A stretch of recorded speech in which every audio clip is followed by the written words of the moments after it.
প্রিয় দর্শক বন্ধুরা, আপনারা দেখছেন এই মুহূর্তে আমি দাঁড়িয়ে আছি সোহরাওয়ার্দী উদ্যান মাঠে। এখন প্রায় লাঞ্চের সময় হয়ে যাওয়ার কারণে আপনারা দেখছেন যে লক্ষ্য করলে লোকজন এলোপাতাড়ি হয়ে গিয়েছে। তো লোকজন এলোপাতাড়ি হয়ে যাওয়ার কারণে তো মাঠে এক জায়গায় লোকজন জড়ো হচ্ছে কিনা সেটা বোঝা যাচ্ছে না। তো এক জায়গায় জড়ো হয়েছিল, তো লোকজন এলোপাতাড়ি হয়ে গিয়েছে। কারণ কেউ কেউ নামাজ পড়তে যাচ্ছেন, নামাজ আদায় করছেন খণ্ড খণ্ড, আলাদা আলাদা করে আপনারা দেখছেন। লক্ষ্য করলে আমার এই ভিডিওর ভিতরে আপনারা ভিডিওতে দেখতে পারবেন আমি তুলে ধরছি। খণ্ড খণ্ড নামাজ আদায় করার জন্য তারা নামাজ উঁচু করছে, কেউ কেউ আবার নামাজ আদায় করছে, আবার কেউ কেউ যাচ্ছে নামাজ পড়ার জন্য।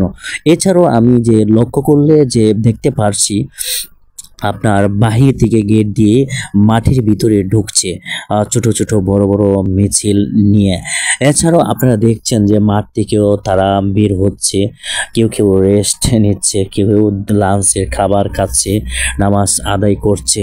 তো আজকে যে আমি সকাল থেকে যে দেখতে পারছি আমি এবং জানতে পারছি যে হাজার হাজার লক্ষ লক্ষ মানুষ এখানে আজকে অংশগ্রহণ করবেন এবং আসতেছে, অলরেডি তারা আসতেছে হাজার হাজার লক্ষ লক্ষ মানুষ।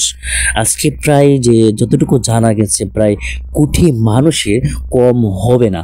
দর্শক বারা, আপনারা যদি চিন্তা করেন যে আজকে এই লক্ষ লক্ষ কোটি মানুষের মাঝে বিভিন্ন পেশাজীবী, বিভিন্ন রাজনীতিবিদ, ইসলামিক সংগঠন এখানে আপনার এসেছেন।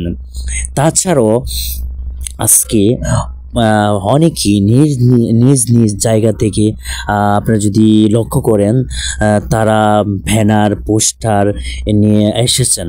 এছাড়াও আপনারা যদি লক্ষ্য করেন যে আমি যতটুকু জানতে পারছি বা আমি দেখছি যে বিভিন্ন প্রতিষ্ঠান থেকে, সংগঠনের পক্ষ থেকে তারা সেবা দিচ্ছেন। মেডিকেল টিমের পক্ষ থেকে তারা প্রাথমিক চিকিৎসা দিচ্ছেন।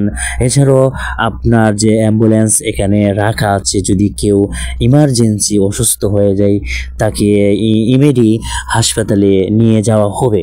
এছাড়াও আরও যে স্বেচ্ছাসেবক যে এখানে তারা সেবা দিচ্ছে, লোকজন যে এলোপাতাড়ি না হয় বা বিভিন্ন উচ্ছৃঙ্খলা না করে বা অন্য কেউ এখানে গণ্ডগোল সৃষ্টি না করে, সেদিকেও তারা কিন্তু আপনার যে লক্ষ্য করলে দেখতে পারবেন তারা সেবা দিয়ে যাচ্ছেন, তারা নিরাপত্তা পালন করছেন।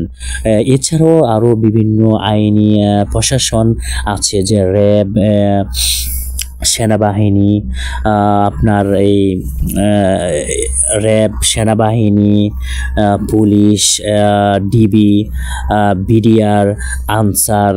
তো এক কথায় বোঝা যায় যত রকমের যে আইনি প্রশাসন আছে তারা প্রত্যেকটা জায়গা থেকে, তারা নিজ নিজ জায়গা থেকে তারা তাদের দায়িত্ব পালন করে যাচ্ছেন। তো আজকে যে এত সুন্দর যে পরিবেশ